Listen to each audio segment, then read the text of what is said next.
E aí, trazendo uma outra pauta aqui relacionada a isso, a gente estava discutindo, né? Mas o PL da anistia não torna o Bolsonaro elegível, porque ele não está inelegível por conta dos atos do dia 8, ele está inelegível por conta da decisão da Justiça Eleitoral. Aí, Elias, há o projeto que visa diminuir o tempo de inelegibilidade de 8 anos para 2 anos, o que para muitos é, assim, um absurdo completo, porque praticamente inviabilizaria a lei da ficha limpa, que para muitos é um grande avanço. Alguns dados importantes são de que mais de 5.000 pessoas deixaram de concorrer por terem sido barradas pela lei da ficha limpa no tempo de vigência dessa lei já. Ou seja, olha só quantas pessoas que já tinham condenação, que essa lei impediu que eles voltassem ao poder de alguma maneira para mexer na máquina pública. Como é que você vê esse projeto? Você é a favor, você é contra de diminuir de 8 para 2 anos a inelegibilidade? É a esperança de muita gente aí. Totalmente contra, Koba. Quando a gente pensa que está sendo discutida essa tese, a gente está voltando para trás. Uma vez que a gente não pode esquecer que a lei do ficha limpa, ela é uma lei que foi feita através de movimento popular, da população. A população que justamente foi lá, juntou as assinaturas, foi um ato muito legal, né? Michel Temer era o presidente da Câmara na época, aquele monte de carrinho levando as assinaturas. Então foi um manifesto popular, uma decisão popular, e eu entendo que somente a população poderia fazer algum tipo de ação para justamente acabar com a lei de ficha limpa. Agora, somente na canetada, isso sim a gente pode levar em consideração de que é um golpe à democracia de fato, porque a população quis a lei ficha limpa, a população rifou muito a lei ficha limpa, acreditou demais na lei ficha limpa, ela credibilizou um pouco o movimento eleitoral e político, né? Então, evidentemente, que reduzir de 8 para 2, você está praticamente acabando com a lei que vai justamente, eu posso fazer o que bem for, que vai acontecer justamente na hora de você colocar a discussão em questão, você está acabando justamente com a lei da ficha limpa, né? Que é um retrocesso para a gente, né? Eu sei, como é que você vê, Priscila? Contra, e aqui eu quero pontuar, Koba, mais uma coisa relevante, que o Brasil caiu, inclusive, nessa questão da corrupção. Nós caímos na estatística, entre tantas outras coisas, justamente por essas decisões de anular, voltar, e o STF anula e não anula. Então, a sensação de corrupção, a gente já tem essa sensação de corrupção enraizada, né, na nossa sociedade. Aí vem lá o legislador, que é a Câmara dos Deputados, trazendo aí para corroborar que realmente a gente tem que afastar as questões de corrupção, a questão, né, da pessoa tendo aí a ficha suja, digamos assim, poder usufruir disso, se candidatar e depois perder o seu mandato, eu acho que vai trazer ainda mais uma sensação de desconfiança do eleitor, porque a gente vai estar, obviamente, legislando para uma pessoa em específico ou para pessoas em específico. Vai trazer ainda mais sensação de corrupção que a gente vem enfrentando e vem, né, na verdade aqui, vivendo nos dias atuais. Eu sou contrária também, porque eu acho que 8 anos seriam aí 2 mandatos, né, que seriam a punição. Sim. Se a gente cair para 2, fica metade de um mandato, ou seja, não vai trazer uma sensação de punição até mesmo para aquele. Eu acho que vai acabar sendo vai valer a pena, né?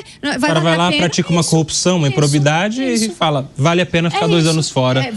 É isso que eu queria falar, não traz uma sensação de punição e não que incentive, que ninguém vai fazer isso, mas eu acho que vai ser um descrédito para a própria população e para todo mundo que vota. Meus amigos, quero receber no Tá Na Roda desse domingo Jason Vieira, nosso convidado deste domingão também, já conosco. Boa tarde, bem-vindo, Jason. Estamos discutindo aqui esse projeto aí, que para muitos é uma esperança de colocar novamente no jogo político o Jair Bolsonaro, que é aquele projeto que visa diminuir de 8 para 2 anos o tempo de inelegibilidade. Como é que você vê, Jason?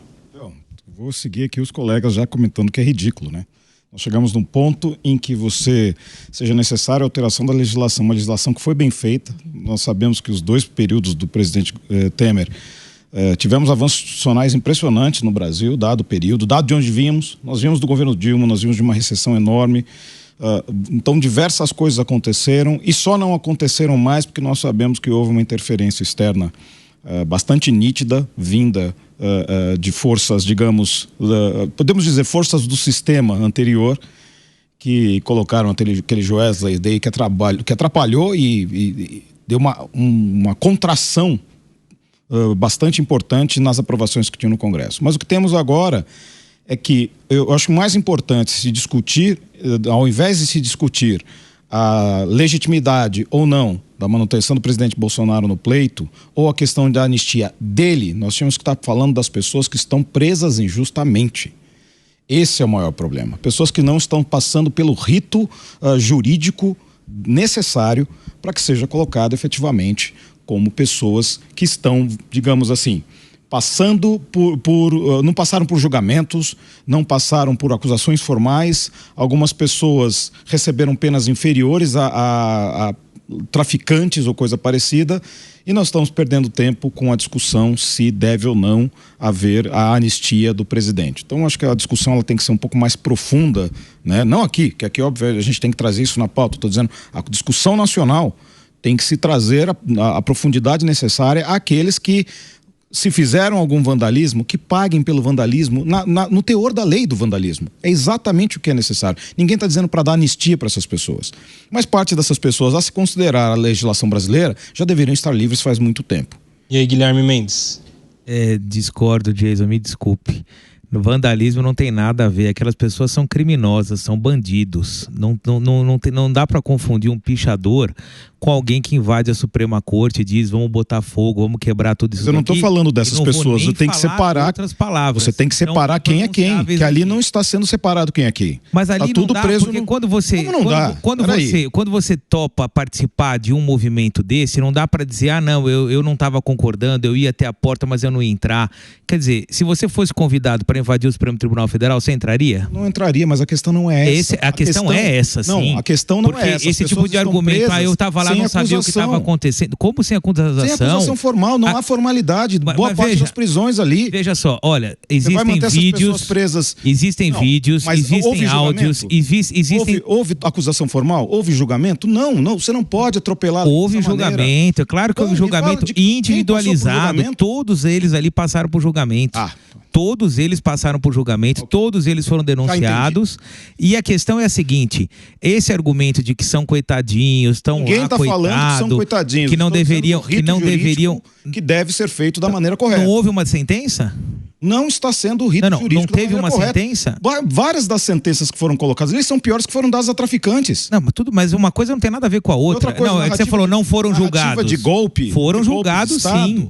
Foram julgados e existe uma sentença condenatória. Tanto é que estão presos em razão disso. E agora estão recorrendo dessas sentenças. Você tem advogados que não têm acesso aos autos. Não.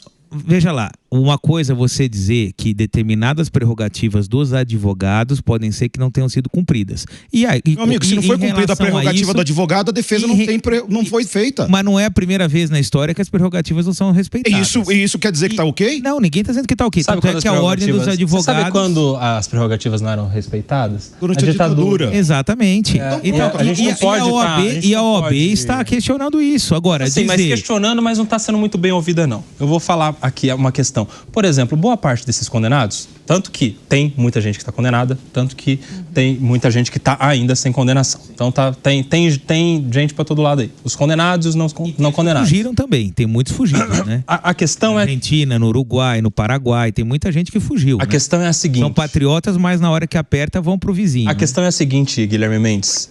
Essas pessoas, para deixar claro, boa parte dessas prisões já são ilegais. Porque foram prisões inicialmente em flagrante, por uma ordem de mandado de prisão em flagrante, que é uma coisa inédita, né? Que são mandados para prender as pessoas, quem quer que seja, tá ali, prende em flagrante. Presos em flagrante que não tiveram a audiência de custódia em 24 horas, a partir da 25ª, então, a prisão já passou a ser ilegal, mas ficaram. Todos presos lá, homens com mulheres, idosos e crianças, mães, inclusive, todos presos em um só lugar. Isso aí, em qualquer aula de direitos humanos ao redor do mundo em países democráticos, é rechaçado. Isso aconteceu. As audiências de custódia foram acontecer dias depois, já totalmente fora do prazo. Essas prisões já deveriam ter sido relaxadas. Todas essas pessoas, praticamente essas presas do 8 de janeiro, sem foro por prerrogativa de função, sendo julgadas pelo Supremo Tribunal Federal diretamente. Algumas delas, no começo, com direito de defesa, sustentação oral, foram algumas, somente algumas. O restante, todas julgadas em plenário virtual, que é quando o advogado não tem possibilidade de fazer a sustentação oral. Eles falam para o advogado gravar um vídeo e mandar. Mas alguém vai ver, certeza. Que alguém vai ver, claro, um vídeo gravado. E é assim que a liberdade das pessoas estão sendo tratadas. Então, eu imagino que o Jason esteja falando justamente dessa série, não é uma questão. Centena. Não é um ponto aqui que é questionável, não. Dessa série de questões que descredibilizam a correição das condenações que já aconteceram. E muitas outras que ainda não aconteceram. Ainda tem gente presa preventivamente por quase 2 anos. Na época da Lava Jato, alguns foram soltos porque a prisão preventiva não pode ser indistinta no tempo. O Sérgio Cabral foi solto por causa disso. Porque ele estava preso preventivamente há muito tempo. E não é justo que alguém fique preso sem uma condenação. E aí? Por que segundo precedente que favoreceu Sérgio Cabral, que a gente não está vendo nesse caso do dia 8 aqui, o Guilherme Mendes? Que diferença é essa, meu amigo? Uma diferença gravíssima, porque aquelas pessoas atentaram contra o Estado Democrático de Direito. Mas a prisão preventiva não tem a ver com isso. A prisão preventiva tem a ver com risco à sociedade, com risco ao cumprimento da lei ou não.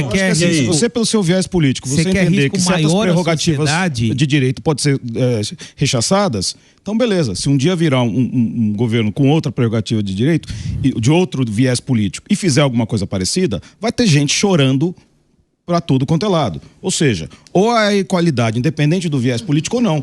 A golpe de Estado, o que quer que tenha sido, porque foi uma tentativa de golpe de Estado. Não existe prerrogativa legal nesse sentido de pular todas as etapas e fazer o que está sendo feito. Concordo. Ou se cumpre as prerrogativas e que, se for necessário, sejam condenados, ou sejam libertados e sejam colocados, monitorados ou coisa parecida. A situação que está é ridículo aceitar.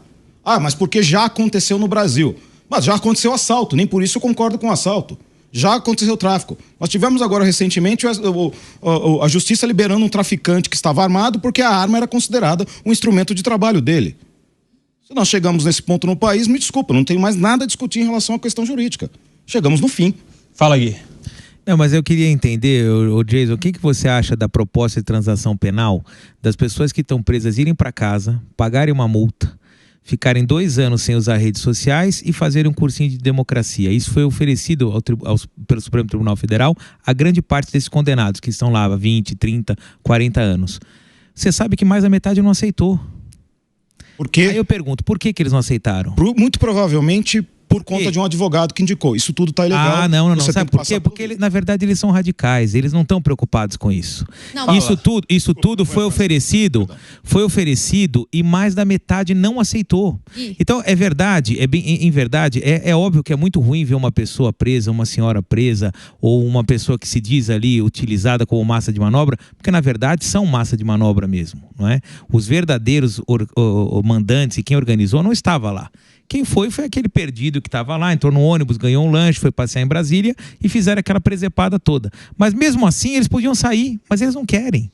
Porque eles estão imbuídos do pensamento. Não, isso é dado do processo. Isso é dado do processo. Não sou eu que estou falando. Eles não querem fazer um acordo, Guilherme. Querem fazer um acordo. Exato, mas assim...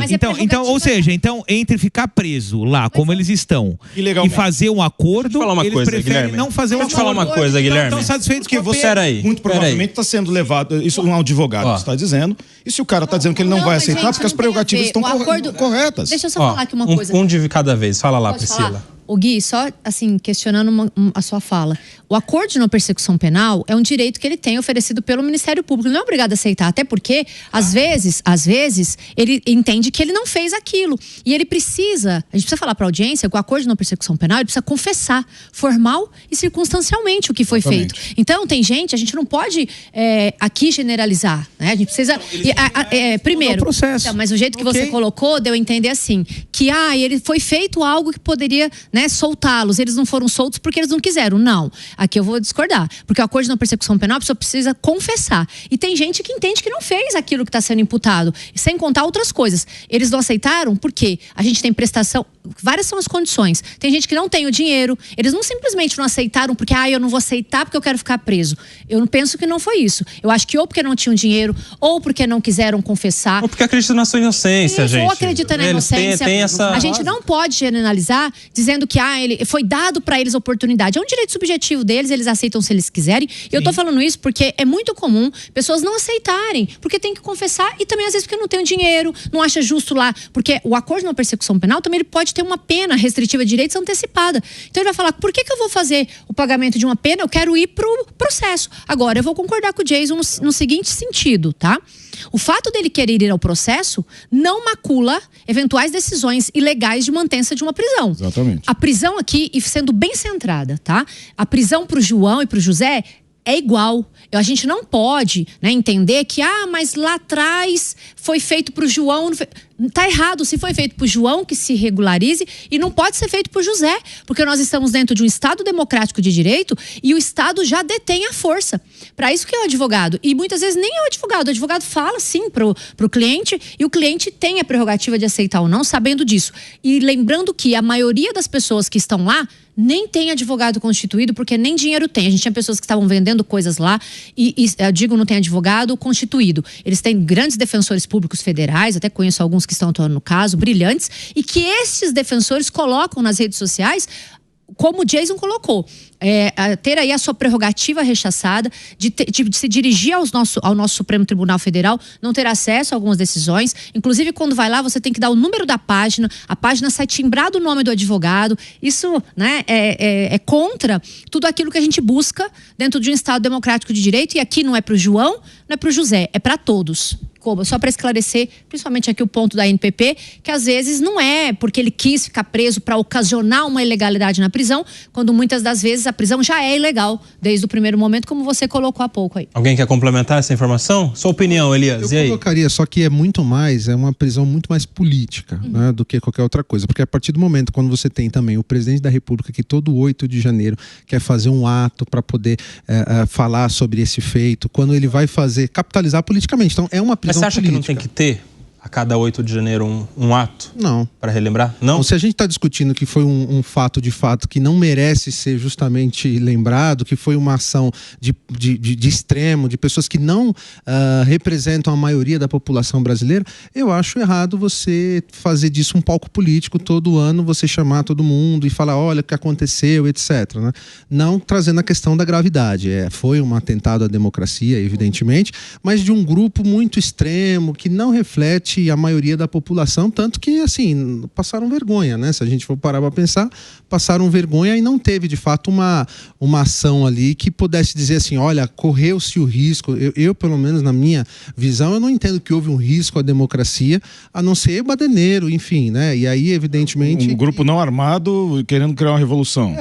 Mas aí, é isso. Mas aí, assim, eu acho que o 8 de janeiro é um marco histórico do que não deve acontecer. E que deve ser lembrado ano após ano. A gente teve pessoas invadindo os 3 poderes da República, destruindo o sede do Poder Judiciário, o Congresso Nacional, que é de onde emana o poder do povo, a presidência da República. O que não pode acontecer, o que não pode acontecer, no meu ponto de vista, é este evento que é institucional para relembrar que a democracia permanece isenta, permanece, né, permaneceu, é que esses atos não sejam trazidos para a política partidária, para fazer o nosso contra eles um comício, né, Guilherme Mendes? E aí? Cuba, na minha opinião, hoje ele é aliás, né, vamos pensar... Tanto que, neste 8 de janeiro de 2025, já foi um evento mais esvaziado. Sim. Né?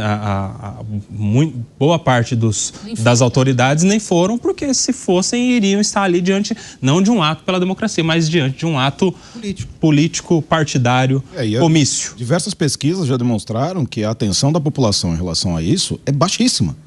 As pessoas simplesmente não ligam para o evento mais. entenderam o que aconteceu, um bando de baderneiro invadiu e tal, mas não ficam querendo, toda pesquisa demonstra, desde aquela época, que a atenção que as pessoas estão dando para isso, ou seja, a importância é muito menor daquilo que o governo está dando. Fala lá, Gui. Mas eu acho que aí no caso não é uma questão de governo, é uma questão de Estado, não é? Que o que foi atacado foi o Estado brasileiro, não foi o governo. Por isso mesmo é que não pode ser politizado partidariamente. Mas nunca foi politizado partidariamente. O fato é que... Nunca é muito tempo. Houve 2 episódios. Vocês estão falando, Exato, me parece que é uma série histórica de 30. Houve 2. E o Jason falou uma coisa que não, outros casos parecidos aconteceram e foram relativizados. Eu não me lembro de nada tão absurdo. Não teve nenhuma invasão de ministérios, não teve quebra-quebra, botaram fogo. Igual ao que aconteceu em 8 de janeiro, você se lembra de alguma coisa parecida?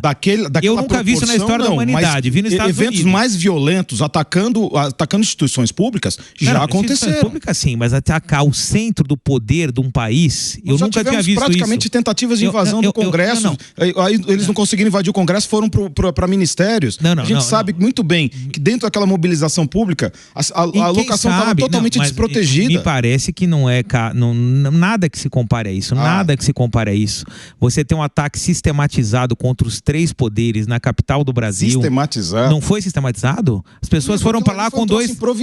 Improvisado. As pessoas viajaram 3, 4 dias antes, com ônibus pagos, com estacionamento, com além do que resultou, o que mais aquilo ali ia resultar? Improviso pra mim é a gente subir no carro agora, encostar lá em Brasília e chegar lá meia-noite. Então, mas pessoas que viajaram do Brasil inteiro, com ônibus pago, com lanche, com hospedagem, com faixas, isso é improviso? Sim. Isso foi feito com no mínimo 1, 2 semanas de antecedência. Falar uma coisa, tanto é que golpe de Estado não se dá com 2 semanas de antecedência. Não, mas aquilo não era um golpe de Estado, aquilo era apenas a tentativa de se criar um ambiente para um golpe de Estado. Deixa eu te falar, Você sabe bem disso.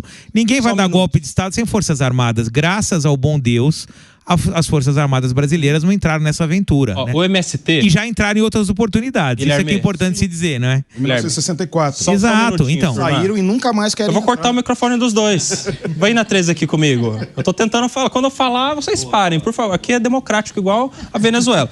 O MST, também com tudo pago, com ônibus, excursão, alimento, faixas e sistematicamente organizado, em 2015, invadiu lá o Ministério da Agricultura, pichou saguão, quebrou porta de vidro.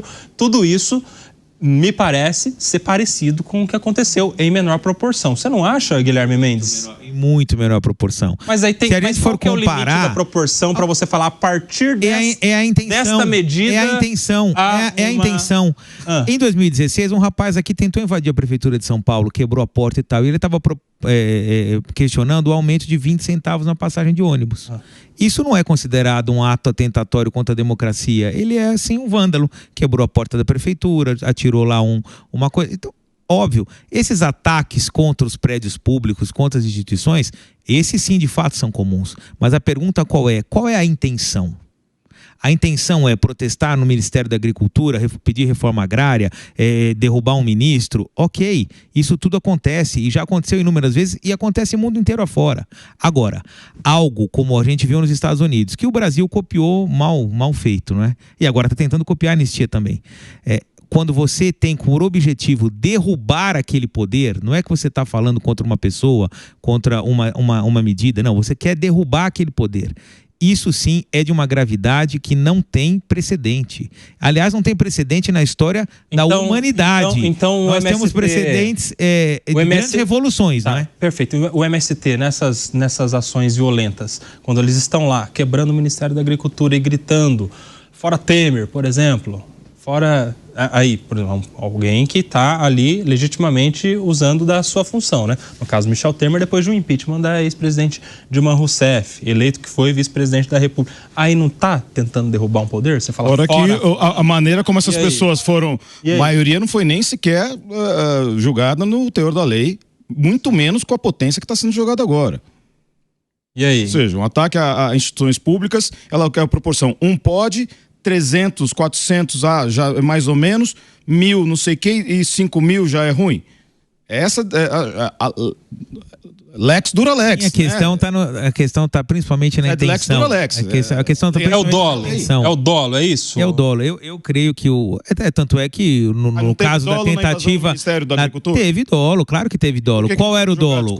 Foram julgados, processados. Quem que foi julgado, Guilherme Mendes? Pelo amor de Deus. Olha só, que notícia é essa? Nós não tivemos... Se for notícia, coloca exclusivo, que cai em primeira mão. Você conhece alguém julgado do MST por ter depredado patrimônio público? Você conhece Existem alguém? inúmeras condenações por invasão. Fala uma então, já que tem número, você tem a chance de falar uma. Eu não tenho esse número, eu não tenho. Agora, dizer que não existe é o que? Desacreditar a polícia, o Ministério Público e o Judiciário. Em relação ao MST... Então, quer dizer, vocês acham que existe uma vacácio legis aí, quando se fala de MST, ninguém julga, ninguém processa e ninguém condena? Nós não estamos aí. Tanto é que grande parte das invasões são condenadas e as pessoas são, inclusive, presas. Isso faz parte. Nós tivemos agora fazendas que foram invadidas no próprio governo do Lula. E a polícia agiu e botou as pessoas para fora. Quer dizer, esse tipo de mantra de que não existe lei para alguns, existem lei para outros, de verdade... Eu acho que isso não ajuda a nossa democracia. Mas é verdade. Que a gente tenha que cobrar. Não é verdade. Não é verdade. Todo esse processo relacionado a janeiro é isso. O quê? Porque todo o assunto revolveu agora em torno disso. Nós acabamos de falar que tem gente que não estão sendo julgadas no teor da lei, tem gente que está sendo ali 2 anos presos, sem acesso aos autos. É antidemocrático também o que está sendo feito contra eles. Não se pode justificar um ato antidemocrático com outro ato antidemocrático. Sim, exato. Então, e por isso, tá errado. E por isso que as pessoas estão recorrendo, a OAB está falando, segue um processo. Um processo judicial funciona assim. Gostem ou não. Normalmente quem perde não gosta. É assim que funciona. Normalmente quem perde não gosta. Que era o que o Elias vinha falando agora há pouco. Antes o judiciário era acusado de perseguir a esquerda. Agora o judiciário é acusado de perseguir a direita. Tem uma diferença. Essa é a máxima de quem perde. Você sabe qual a diferença? Quando o cara perde, normalmente a decisão nunca é boa. Você sabe por que há uma diferença? Porque antes, quando o judiciário era acusado de perseguir a esquerda, havia muitas pessoas que levantavam uma bandeira falando: delação desse jeito é nula.